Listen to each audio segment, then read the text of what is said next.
Hello বন্ধুরা, আজ আবার চলে আসলাম আপনাদের সবার প্রিয় ওয়েডনেসডে সিজন 2 নিয়ে। আর ওয়েডনেসডে সিজন 1 এর পার্ট যেহেতু আমি আগে এক্সপ্লেন করে দিয়েছি, তাই আজকে আমি এক্সপ্লেন করব ওয়েডনেসডে সিজন 2 এর পার্ট 2। আর আপনারা যারা এখন পর্যন্ত পার্ট 1টা দেখে নেননি, তারা অবশ্যই আমার চ্যানেলে পার্ট 1টা দেখে নেবেন। তাহলে দেরি না করে গল্পটি শুরু করা যাক।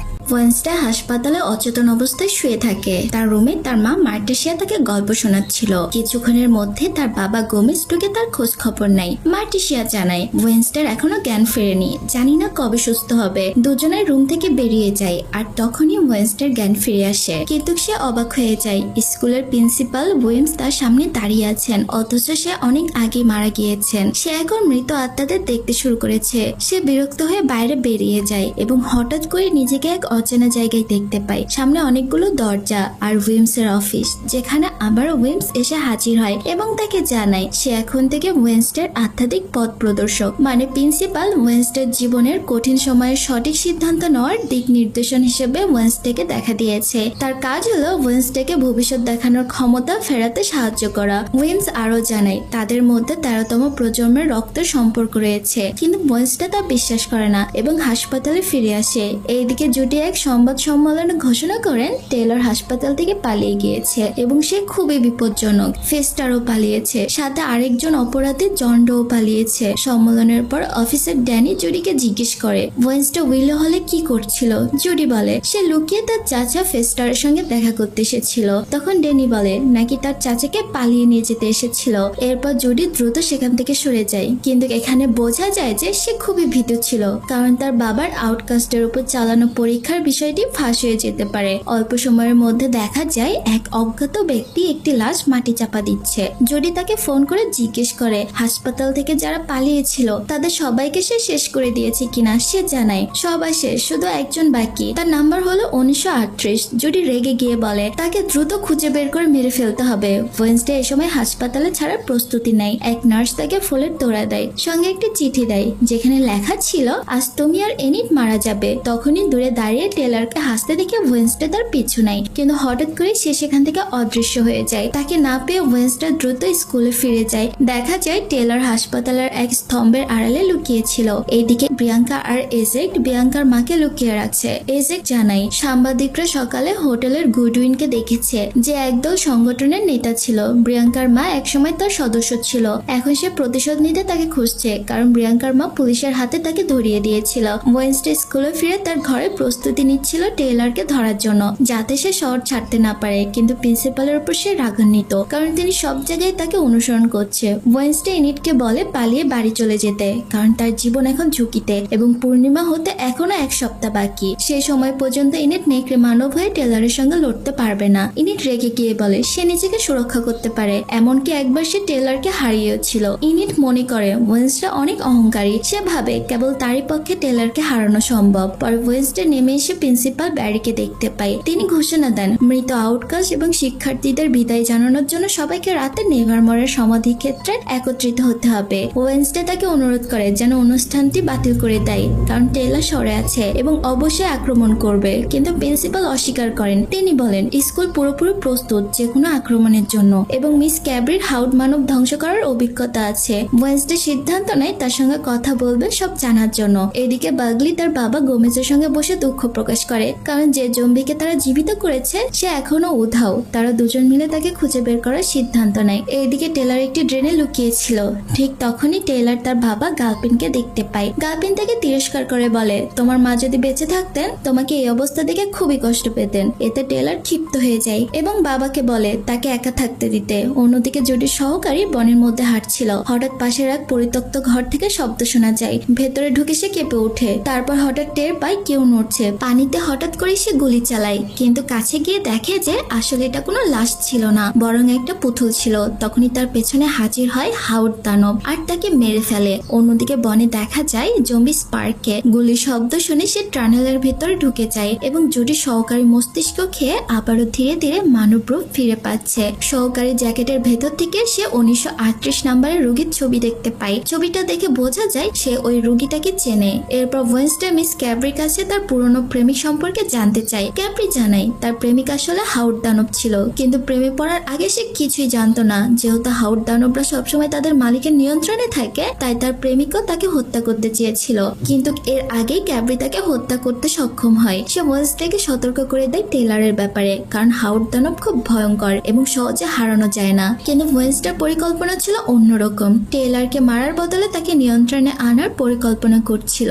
এরপর ওয়েনসডে মিস মার্লিনের সব বই জোগাড় করে একটা বিশেষ মিশ্রণ তৈরি করতে শুরু করে, যেটা টেইলরের উপর ব্যবহার করলে তাকে বশ মারানো যাবে। তার মা তাকে বকাঝকা করে এবং অনুরোধ করে যেন টেইলরের সাথে আর একা একা মোকাবেলা করার চেষ্টা না করে, কিন্তু ওয়েনসডে নিজের পরিকল্পনায় অটুট থাকে। এদিকে ইনিট তার প্রেমিকের সঙ্গে মন খারাপ করে বসে থাকে, কারণ তার ওয়েনসডের সঙ্গে ঝগড়া হয়েছে, আর সেই সাথে হাউড দানবও তাকে মারতে চাচ্ছে। শেষ পর্যন্ত সে সিদ্ধান্ত নেয় নাইট শেডের দলে সবাইকে জোগাড় করবে, যাতে একসঙ্গে লড়ে টেইলরকে শেষ করা যায়। সে তার ঘরে ফিরে গিয়ে বলে দ্রুত সব সদস্যকে ডেকে পাঠাতে। অন্যদিকে বাগলি আর তার বাবা গোমেজ বনে খুঁজতে থাকে স্পার্ক জম্বিকে, যাকে বাগলি মৃত থেকে ফিরিয়ে এনেছিল, কিন্তু তারা তাকে কোথাও খুঁজে পাচ্ছিল না। তারা হাল ছেড়ে দেয় এবং গোমেজ সিদ্ধান্ত নেয় ছেলেকে শহরের ডে অফ দ্য ডেড উৎসবে নিয়ে যাবে। অথচ তখনই স্পার্ক তাদের গোপনে নজর রাখছিল।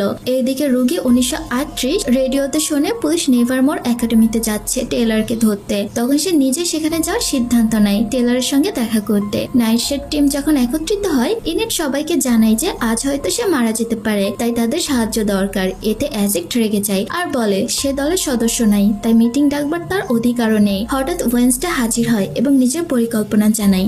এরপর সে একা ল্যাবে গিয়ে মিশ্রণ প্রস্তুত করে যা টেইলরকে বশ মানাবে। প্রিন্সিপাল তাকে থামানোর চেষ্টা করলেও ওয়েনসডে শুনে না। উৎসবের সময় স্পার্ক ঢুকে পড়ে হরর হাউসে। ভুল করে একটি মানুষের সাথে তার ধাক্কা লাগলে সে ক্ষিপ্ত হয়ে যায় এবং তাকে মেরে খেয়ে ফেলে। বাকিরা আতঙ্কে পালিয়ে যায়। বাগলি বিষয়টা টের পেয়ে হরর হাউসে ঢুকে যায় এবং স্পার্কের সামনে পায়। এইবার স্পার্ক মানব রূপ ফিরে পেয়ে কথা বলতে শুরু করে এবং জানায় যে সে মৃতদেহদের মস্তিষ্ক খেয়ে মানুষ রূপে ফিরেছে। সে বাগলিকে বলে তাকে পালাতে সাহায্য করতে, নয়তো পুলিশ তাকে ধরবে। বাগলি রাজি হয়ে যায় এবং তাকে গোপনে পালাতে সাহায্য করে। বাইরে বেরিয়ে গোমেজ স্পার্ককে দেখে খুবই চমকে যায়। বোঝা যায় গোমেজ তাকে চেনে এবং তাদের মধ্যে অতীতের কোনো গোপন কিছু লুকিয়ে আছে। এরপর বাগলি বাইরে এসে পুলিশকে মিথ্যে কথা বলে যে ভেতরে কেউই ছিল না। এছাড়াও সে তার বাবাকেও মিথ্যা কথা বলে। অন্যদিকে বাড়িতে বসে থাকে মার্টেসিয়া হঠাৎ রুগী 1938 কে দেখে। আসলে তার নাম ছিল ফ্রান্সওয়াজ। জানা যায় সে আসলে টেইলরের মা এবং একসময় স্কুলে মার্টেসিয়ার সহপাঠী ছিল। প্রায় 15 বছর আগে সে নিখোঁজ হয়। সবাই ভেবেছিল সে মারা গিয়েছে, কিন্তু আসলে তাকে উইলো হলে বন্দি করে রাখা হয়েছিল।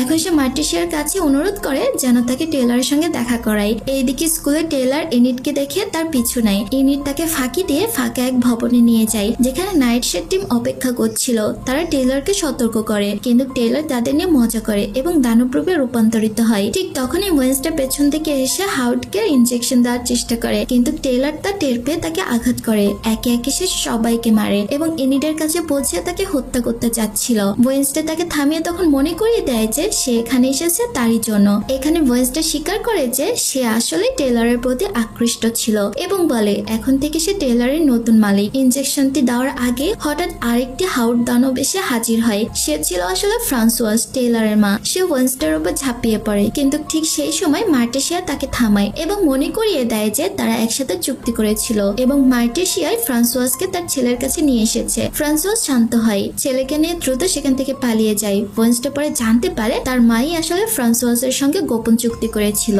টেইলরকে বাঁচানোর জন্য।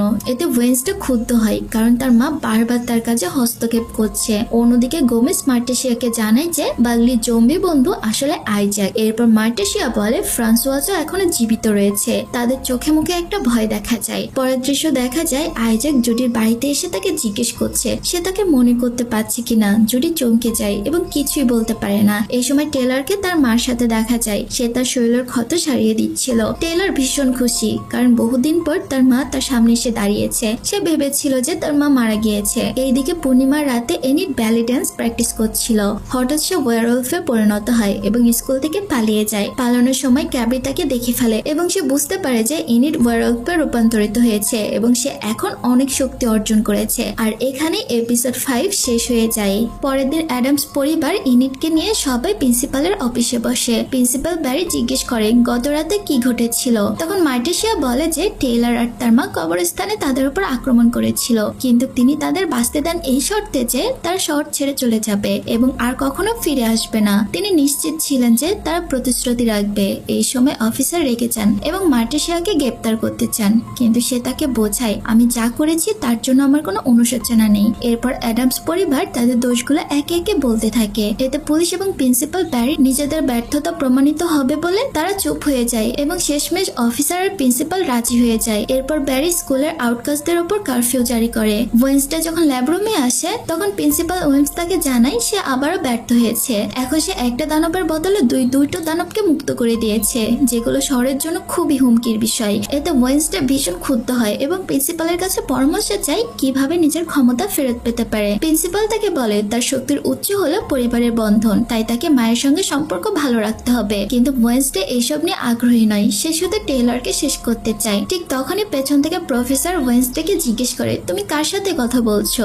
ওয়েন্সডে তখন প্রফেসরের কাছে ফ্রান্সোয়াস সম্পর্কে জানতে চায় আর সে জিজ্ঞেস করে সে তার স্টুডেন্ট ছিল কিনা। তখন প্রফেসর বলে ফ্রান্সোয়াস আগে ফ্রান্সোয়াস নাইট হিসেবে পরিচিত ছিল এবং আইজাক হলো ফ্রান্সোয়াসের ভাই। সে নেভারমোর স্কুলের ছাত্র ছিল এবং বিজ্ঞানের প্রতি এতটাই আসক্ত ছিল যে ডক্টর আগস্টা তার জন্য আলাদা লাইব্রেরি তৈরি করে দেন, কিন্তু তার পরীক্ষাগুলি তারই মৃত্যুর কারণ হয়ে দাঁড়ায়। তার দেহকে স্কাল্পটির নিচে কবর দেওয়া হয়েছিল। পরে বাক্সলি তাকে জীবিত করে তোলে। ওয়েন্সডে সিদ্ধান্ত নেয় আইজাককে খুঁজে বের করবে, কারণ সে তাকে ফ্রান্সোয়াস এবং তার ছেলে টেইলরের কাছে পৌঁছিয়ে দিতে পারবে। ওয়েন্সডে বাক্সলির কাছে যায় এবং আইজাক সম্পর্কে জিজ্ঞেস করে। বাক্সলি জানায় সে আগের রাতের পার্টিতে আইজাককে দেখেছিল এবং তাকে পালিয়ে যেতে সাহায্য করেছে, কারণ তার দ্বিতীয়বারে বাঁচার সুযোগ পাওয়া উচিত। ওয়েন্সডে ভাইয়ের এই নির্বুদ্ধিতায় বিরক্ত হয়ে ওঠে এবং অ্যাগনেসকে নির্দেশ দেয় যে আইজাক সম্পর্কে সব তথ্য জোগাড় করতে। বাক্সলি তাকে ফ্রান্সোয়াসের একটি ছবি দেখায় যা আইজাক পালানোর সময় পড়ে গিয়েছিল। অন্যদিকে টেইলর জেগে ওঠে এবং সে দেখে সে একটি অদ্ভুত ঘরে বন্দী। তার মা তার যত্ন নিচ্ছে, কিন্তু তাকে বেঁধে রাখা হয়েছে যাতে সে আগের দিনের মতো আবারও দানবরূপে রূপান্তরিত না হতে পারে। ফ্রান্সোয়াস টেইলরকে জানায় যে হাউড মনস্টারে সবসময় একজন প্রভু বা মাস্টার থাকতে হয় আর এখন থেকে সেই তার মাস্টার। হঠাৎ ফ্রান্সোয়াস কাঁদতে শুরু করে। এতে বোঝা যায় যে সে গুরুতর অসুস্থ, কিন্তু সে টেইলরের কাছ থেকে তা লুকিয়ে রাখে। এদিকে ক্যাব্রি অ্যানিটের রুমে এসে তার গত রাতের রূপান্তর নিয়ে প্রশ্ন করে। সে জানায় যদি কোনো ওয়ারউলফ পূর্ণিমা ছাড়া অন্য দিনে রূপান্তরিত হয় তবে সে আলফা টাইপ। আলফা সবসময় শক্তিশালী ওয়ারউলফ, কিন্তু এর দুর্বলতা হলো সে চিরকালের জন্য নেকড়ের রূপে আটকে যেতে পারে। তাই ক্যাব্রি প্রস্তাব দেয় পূর্ণিমার রাতে তাকে খাঁচায় বন্দী করা হোক, যাতে পরীক্ষা করা হয় সে যেন চিরতরের জন্য নেকড়ের রূপে না থাকে। অন্যদিকে ওয়েন্সডে তার নানির কাছে যে ক্ষমতা ফেরানোর উপায় জানতে চায়। নানি তাকে বলে শিক্ষক রোজেলিন কবরের কাছে যেতে হবে এবং সেখানে মন্ত্র পড়তে হবে, এতে অস্থায়ীভাবে ক্ষমতা ফিরে আসবে। ওয়েন্সডে কবরের দিকে রওনা দেয়, কিন্তু অ্যানিট তাকে থামানোর চেষ্টা করে, কারণ দেরি হলে তাদের কারফিউ ভঙ্গ হয়ে যাবে এবং স্কুলের অনুষ্ঠানে যোগ দিতে পারবে না। এছাড়াও তাদেরকে স্কুল থেকে বহিষ্কারও করতে পারে। এনিট সাহায্য করতে চায়, কিন্তু ওয়েন্সডে তাকে দুর্বল ভেবে প্রত্যাখ্যান করে। এনিট পরে জানতে পারে যে ক্যাব্রিন রুমগুলো পরীক্ষা করছে, তাই সে জানালা দিয়ে বেরিয়ে উইনস্টোর পেছনে নেয়। উইনস্টো কবরের কাছে গিয়ে মন্ত্র পড়তে অজ্ঞান হয়ে যায় এবং রোজেলিনের সঙ্গে দেখা হয়। রোজেলিন তাকে একটি শর্ত দেয়, যদি সে মোমবাতিতে হাত রাখে তাহলে সে সব শক্তি ফিরে পাবে, কিন্তু হাত সরালে এর বড় মূল্য দিতে হবে তাকে। উইনস্টো দ্বিধাহীনভাবে হাত রাখে। হঠাৎ সে ভবিষ্যতের দৃশ্যে টেইলর আর অন্যদের দেখতে পায়, কিন্তু তখনই এনিট তাকে টেনে আনে এবং দুজনেই অজ্ঞান হয়ে যায়। জ্ঞান ফেরার পর ওয়েন্সডে দেখে যে সে ইনিটের শরীরে আর ইনিট আছে তার শরীরে। রোজেলিন তাদের শাস্তি দিয়েছে, একদিনের জন্য তারা একে অপরের শরীরে বাস করবে। ওয়েন্সডে ঠিক করে নেয় নিজে এর সমাধান খুঁজে বের করবে এবং এনিটকে অপেক্ষা করতে বলে। এইভাবে এনিট হলো ওয়েন্সডে আর ওয়েন্সডে হলো এনিট। তারা যখন ক্লাসে যায় সবাই এনিটের অস্বাভাবিক আচরণ দেখে অবাক হয়ে যায়, কারণ তখন সে ওয়েন্সডের রূপে ছিল আর ওয়েন্সডে ছিল এনিটের রূপে। এনিট হঠাৎ করে অ্যাগনেসের সামনে পড়ে এবং ওয়েন্সডের মতো আচরণ করতে গিয়ে গন্ডগোল করে ফেলে। সে নিজের অভ্যাস মতো কফি অর্ডার করে, কিন্তু অ্যাগনেস তাকে সতর্ক করে দিয়ে বলে যে তার কালারফুল জিনিসে অ্যালার্জি আছে, তবুও ওয়েন্সডে সেটা খায়। অন্যদিকে এনিট ব্রুনোর সাথে দেখা করে এবং প্রায় তাকে মারতেই যাচ্ছিল। পরে মনে পড়ে যায় যে সে এখন ইনিটের শরীরে আর সে এখন ব্রুনোর প্রেমিকা, তাই সে ব্রুনোকে 24 ঘন্টা তার থেকে দূরে থাকতে বলে। এরপর ইনিটের শরীরে কফি খাওয়ার জন্য অ্যালার্জি শুরু হয়ে যায়, যার কারণে তার মুখে ফুসকুড়ি উঠে। তখনই সেখানে মার্টিশিয়া তাকে দেখে ফেলে এবং তার অ্যালার্জির জন্য তাকে মলম দেয়। মলম মাখার পর সাথে সাথে তা ভালো হয়ে যায়। ওয়েন্সডের অদ্ভুত আচরণের জন্য মার্টিশিয়া অনেক অবাক হয়ে যায়। এরপর মার্টিশিয়া ইনিটকে রাতে পারিবারিক ডিনার করতে আসতে বলে, কিন্তু সে অজুহাত দেখালেও তার মা তাকে ছাড়ে না। এইদিকে ওয়েন্সডে আবারও কবরের কাছে গিয়ে রোজেলিনের সাথে যোগাযোগ করার চেষ্টা করে, কিন্তু সে আর কথা বলতে পারে না, কারণ ওয়েন্সডে এখনো ইনিটের শরীরে বন্দী। প্রিন্সিপাল তাকে সতর্ক করে বলে, তোমরা দুজন যদি দ্রুত এর কোনো সমাধান খুঁজে না পাও তবে দুজনেই মারা পড়বে। এইদিকে আইজাক তার বাবার পুরনো বাড়িতে ফিরে আসে। দেওয়ালে ফ্রান্সোয়াসকে নিয়ে অনেক কিছু লেখা ছিল, সেখানে লেখা ছিল সে একজন হাউড দানব। এইদিকে আইজাক আস্তে আস্তে সুস্থ হয়ে উঠছে এবং আবারও তরুণ হয়ে ওঠার পথে। এরপর সে তাদের বাড়ির গোপন একটি রাস্তা দিয়ে মাটির নিচে যায়, আর সে মাটির নিচের ঘরে ফ্রান্সোয়াস আর টেইলর ছিল। হঠাৎ দরজায় শব্দ হলে ফ্রান্সোয়াস ভয়ে দরজা খুলে দেয়, আর সেখানে তার ভাইকে দেখে অবাক হয়ে যায়। আইজাকও তাদের দেখে অনেক অবাক হয়ে যায়। সে দেখে যে ফ্রান্সোয়াস এখনো জীবিত। দুইজন বিশ্বাস করতে পারে না যে তারা এখনো বেঁচে আছে। আইজাকের প্রথমবারের মতো দেখা হয় টেলরের সঙ্গে, কারণ সে তো 30 বছর ধরে মৃত ছিল।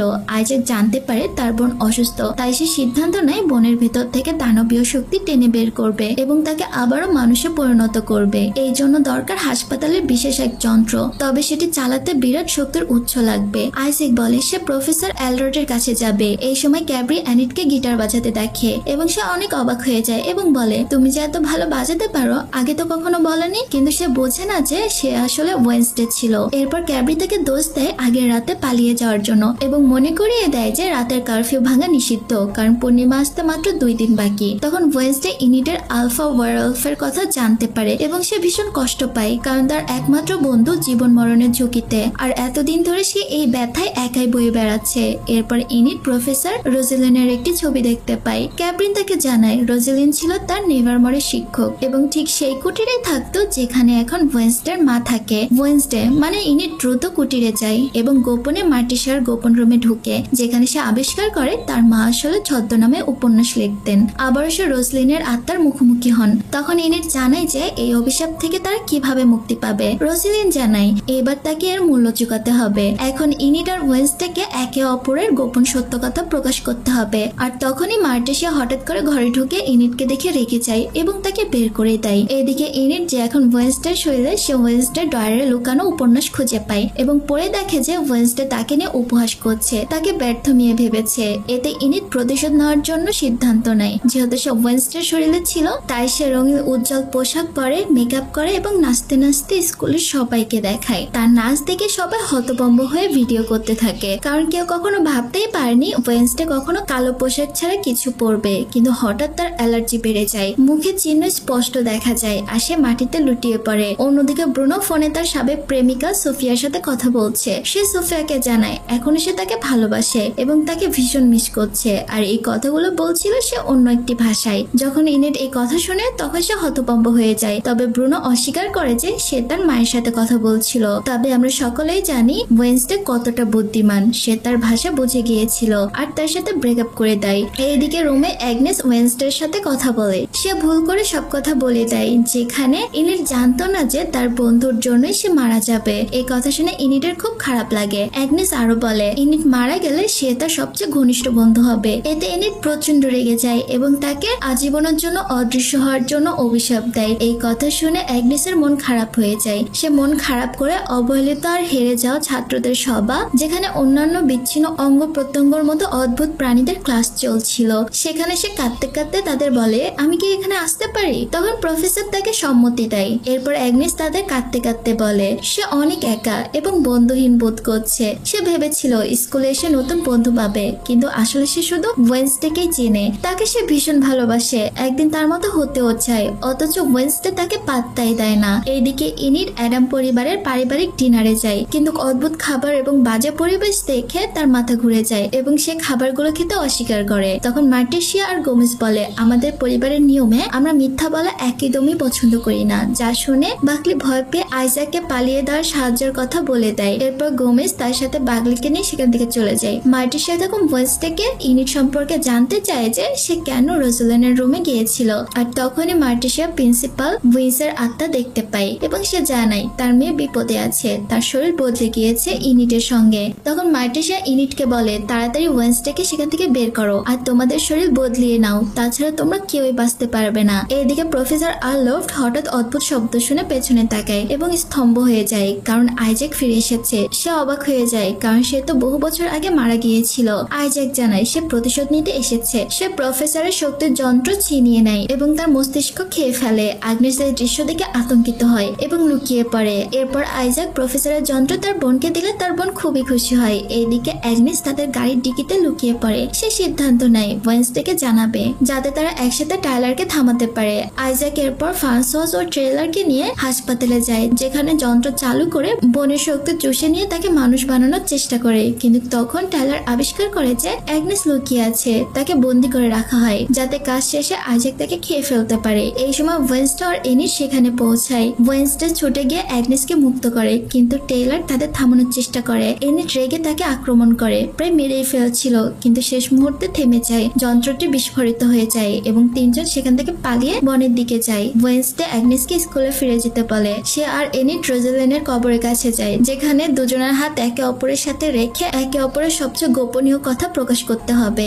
ইনিট স্বীকার করে সে ওয়েনসডের কাছ থেকে শিখেছে শক্তিশালী হতে, কিন্তু মায়ের সাথে সম্পর্ক খারাপ। সে ইচ্ছাকৃতভাবে তার মায়ের কাছ থেকে দূরে থাকে, কারণ ভয় মা তাকে আসল রূপে দেখে মেনে নিতে পারবে না। ওয়েনসডে বলে সে বুঝেছে। ইনিট ভয় পায় যে একদিন চিরকালের জন্য সে নেকড়ে হয়ে আটকে যাবে আর সে কারোর সাথে মিশতে পারবে না। ওয়েনসডে প্রতিশ্রুতি দেয় যাই হোক না কেন সে ইনিটকে কখনোই ছাড়বে না। এরপর দুজনেই অজ্ঞান হয়ে যায়। জ্ঞান ফিরলে প্রত্যেকে আবার নিজ নিজ শরীরে ফিরে আসে। ইনিট গোসল করার জন্য রুমের দিকে চলে যায় আর ওয়েনসডে প্রিন্সিপাল উইমসের সাথে কথা বলে। প্রিন্সিপাল জানায় অভিশাপ এখানেই শেষ হয়নি, হয়তো এখন ইনিটের মৃত্যু হবে না, কিন্তু এখন অ্যাডামস পরিবারের কেউ না কেউ মারা যাবে। আর এখানেই এপিসোড 6 শেষ হয়ে যায়।